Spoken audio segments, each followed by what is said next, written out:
नमस्कार। आज आपण 2 वाटी शेंगदाणे आणि 1 वाटी साखर घेऊन झटपट मस्त मिठाई बनवतोय। चला तर मग व्हिडिओला सुरुवात करूयात। तर इथे मी 2 वाटी शेंगदाणे घेतले आहे। शेंगदाणे आधी निवडून घ्यायचे।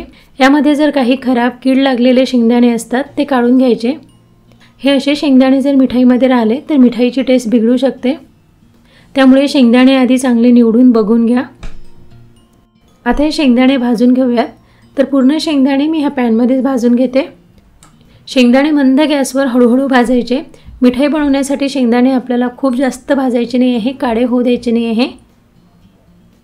हळूहळूच असे एकसारखे चमच्याने हलवत भाजून घ्यायचे। काही शेंगदाण्याचे साल निघायला लागले आहेत। 4 ते 5 मिनिटे मी शेंगदाणे भाजून घेतले आहे। एवढेच हे शेंगदाणे भाजायचे आहे। नंतर मिठाई बनवताना परत आपण हे शिजवणार आहे। शेंगदाण्याचं साल काढून बघायचं। बघा, लगेच शेंगदाण्याचं साल निघालाय। याला कुठेच काळा डाग पडला नाही आहे। असेच शेंगदाणे भाजून घ्यायचे। शेंगदाणे गरम आहे, थंड होण्यासाठी एका ताटामध्ये काढून घ्यायचे। शेंगदाणे आता थंड झाले आहे, तर वाटीने मी अशा प्रकारे याची साल काढून घेते। हाताने सुद्धा काढून घेऊ शकता किंवा अशा प्रकारे वाटीने काढून घ्या। पूर्ण शेंगदाण्याचे साल काढून घेतले। आता हे शेंगदाण्याचे साल काढण्यासाठी आपण यावर फुंकर मारतो किंवा पाखडून घेतो, पण त्यामुळे घरात कचरा होतो। तर आज मी तुम्हाला इथे एक ट्रिक सांगणार आहे। असा झारा घ्यायचा आणि यामध्ये थोडे थोडे शेंगदाणे घेऊन असे गाळून घ्यायचे। शेंगदाण्याचे असतात त्यामुळे ते आतून खाली पडून येतात आणि वर फक्त पांढरे शेंगदाणे राहतात। तर अशाच प्रकारे पूर्ण शेंगदाणे असे गाळून घ्यायचे। बघा, हे पटकनच होते, काही मिनिटातच शेंगदाण्याची साल काढून झाली आहे। बिलकुल कचरा झाला नाही आहे। त्याच ताटात हे साल राहिले आहेत। तर सगळ्या शेंगदाण्याच्या वरचे साल काढून झाले आहे। एखाद्या शेंगदाण्याला असं थोडं साल राहिलं तर ते हाताने काढून घ्या, पण शेंगदाणे असे पांढरे शुभ्रच घ्यायचे। आता याची मिक्सरमधून अगदी बारीक पावडर करून घ्यायची। शेंगदाणे मिक्सरमध्ये बारीक करताना मिक्सर 2-3 वेळा चालू बंद करायचं आणि खूप जास्त वेळ हे बारीक करायचं नाही। जास्त वेळ जर हे मिक्सरला फिरवलं तर यातून तेल निघू शकते, ते चिकट होते। पण आपल्याला याची पावडर पाहिजे। बघा, अशा प्रकारे शेंगदाण्याची पावडर करायची। आता ही गाळून घ्यायची आहे। पीठ गाळाच्या चाळणीने गाळून घ्या किंवा अशा प्रकारची चाळणी असेल तर याने गाळून घ्या। मिठाई बनवण्यासाठी आपल्याला शेंगदाण्याचं अगदी बारीक पीठ पाहिजे। हे जर तुम्ही गाळून घेतलं नाही तर मिठाई दाणेदार होऊ शकते आणि आपल्याला अगदी सॉफ्ट मऊ मिठाई बनवायची आहे, त्यामुळे हे गाळूनच घ्यायचं। हे गाळून घेतल्यानंतर जाडे शेंगदाणे थोडे वर राहतात, तर पुन्हा हे मिक्सरला बारीक करून घ्यायचे। तर अशा प्रकारे 2-3 बॅचेसमध्ये मी मिक्सरमध्ये शेंगदाणे बारीक करून घेतले।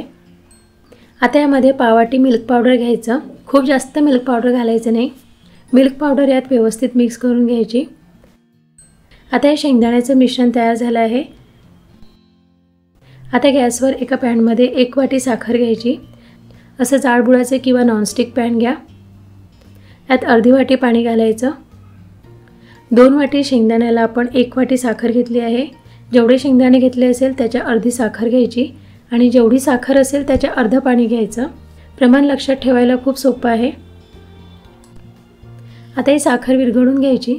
गॅस मीडियम टू लो फ्लेमवरच ठेवायचा। साखर विरघळेपर्यंत ही चमच्याने अशी एकसारखी हलवत राहायची। साखर पूर्ण विरघळली आहे। आता 3-4 मिनिटे हे शिजवून घ्यायचं। याचा एकतारी पाक करायचा। 3-4 मिनिटांनी पाक असा चेक करून बघायचा। बघा, एकतारी पाक तयार झाला आहे। असाच पाक तयार करायचा। खूप वेळ जर हे शिजवलं तर साखर घट्ट होऊ शकते। पाक तयार झाला की गॅस कमी करायचा आणि ही शेंगदाण्याची पावडर यात घालून घ्यायची। पूर्ण पावडर एकाच वेळी टाकू नका, थोडी थोडी घाला। एकाच वेळी जर पूर्ण शेंगदाण्याची पावडर घातली तर यात गोळे होऊ शकतात। हे मिक्स करताना आपण गॅस कमीच ठेवायचा। गॅस वाढवला की हे कढईला लागू शकते, जळू शकते, याचा रंग बदलतो, त्यामुळे कमी गॅसवरच हे घट्ट करून घ्यायचं। 4 ते 5 मिनिटं लागते मिश्रण घट्ट व्हायला। बघा, हे थोडं थोडं घट्ट व्हायला लागलं आहे। मिश्रण कढई सोडायला लागलं आहे।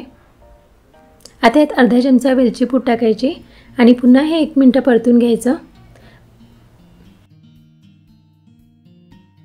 बघा, अशा प्रकारे घट्ट करायचं आहे।